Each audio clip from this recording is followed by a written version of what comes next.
updated you guys since the end of NaNoWriMo. Yeah, it's now December 8th. I'm just a tad behind. NaNoWriMo was great. It was my first time ever doing that. I did win Nano, which I was so happy about. My end for November 30th was a little over 60,000 words. My original plan was I was going to keep I was going to keep writing that book. I still had 10 more chapters to go. Yeah, so I'm on chapter 24, which was about 60,000 words, and I was going to finish this first draft in December, and that was going to be my goal, and then I was going to start editing the first book, because this is the second book of the series, as soon as January started. However, something really, really exciting happened. I actually won a editing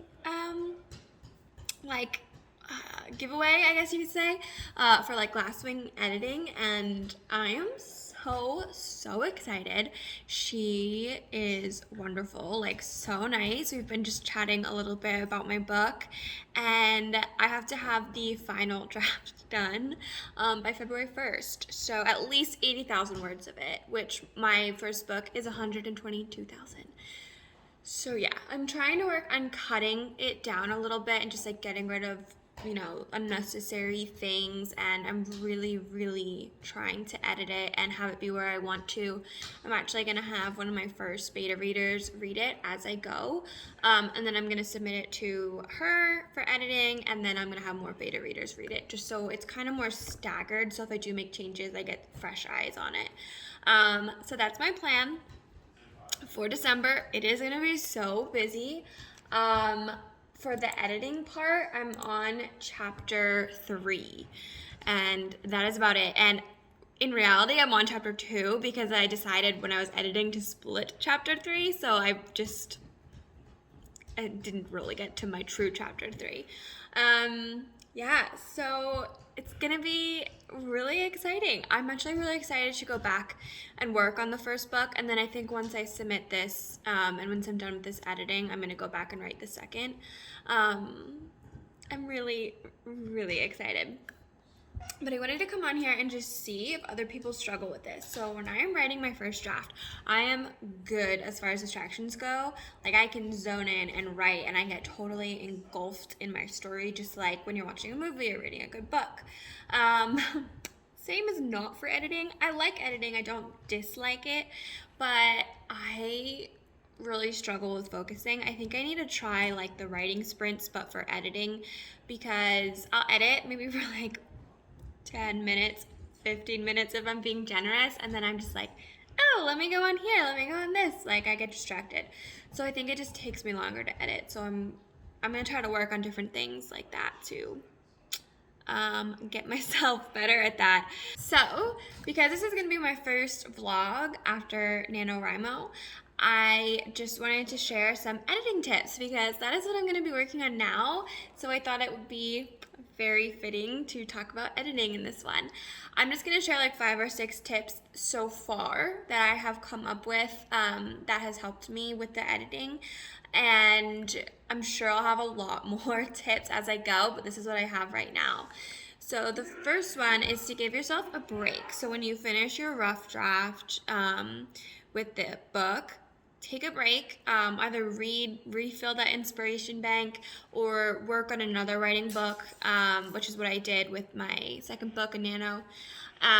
Yeah, take a break. That way when you come back and you're editing it, it's you're reading it with fresh eyes. And I think sometimes you can make mistakes when you don't take a break, because I would read a sentence, but I read it how I thought I wrote it. So when I didn't take a break, I found that I was reading my book how I thought I wrote it, because I know my book so well and I know the lines my characters say, that I would just think I wrote it a certain way. And then when I took a break and I actually read it and read it slow, I would be like, that is not what I said, so I could fix it. So that's a very, very big tip. The second tip is to change the font. I like to start with a font that inspires me and that just gets like my creative juices going. So I actually write in Comic Sans and then I edit like the first couple times through still in Comic Sans, but as I'm editing my final draft, I'm doing it chapter by chapter now, just at the point I'm at now. And I'm changing the font to Times New Roman. And then when I don't know, like sometimes just the font change, again, it's just like kind of changing the gears in your mind. It makes you think you're reading something different, so you may catch some mistakes you didn't before. The next tip would be to change screens or change the way you're viewing it. So I write on my desktop, so once I finish a chapter, I print it out and then I edit on paper. I think this is also great if you have Scrivener. I don't have it yet. I really want to get it because I've heard that you can actually send your book to like your e-reader and your Kindle. So you could read what you wrote on your Kindle, which is so amazing. So at some point I want to try that. This is just like general info. As I try to edit and I worry about cutting things, I think if it is boring for me to edit, it is gonna be boring for people to read.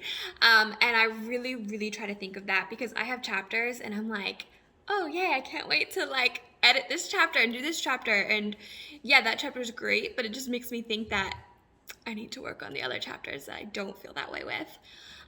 My fifth tip is not to info dump. This could be editing and writing. I did not do this when I was writing because this was my first book ever, so I did so much info dump in chapters 1 and 2. Like, yeah, those are the boring chapters for me to edit because this is just awful work. So right now in the editing, I'm trying to get rid of that or just rearranging it. So what I like to think about when I try to figure out what to keep and what to take out is only share what is important in that exact moment. Like, what does your reader need to know for this scene to make sense? They don't need to know your whole world right away. Learn your world as you go. That makes it more fun because you want to catch your reader right away. If you make it boring and give all this info dumping in the beginning, they're going to put down the book. I've done that with books. I put them down too. So yeah, just like make yourself learn with your character. Like as they're going through things, that's when you can, keep introducing things as you go. It makes it a lot better. And then my sixth tip, this is actually the last one I have, is just to read it out loud. I like to do both. I like to read in my head for a round, and then the next time I do it, I'll read out loud. When I do that, I actually catch a lot of things. If I'm saying the same word 3 times in a row, in my head sometimes it doesn't sound bad. And then when I read it out loud, I'm like, I overused this word, or that sentence was just kind of hard to say. I need to figure out a way to make it better. It really, really makes a difference, and it helps. And you do catch simple mistakes. You catch like grammar and line structure and a lot of things. A lot of things that way. All right, on cue, I'm gonna go back to editing. Yeah, Nari says hi. Bye.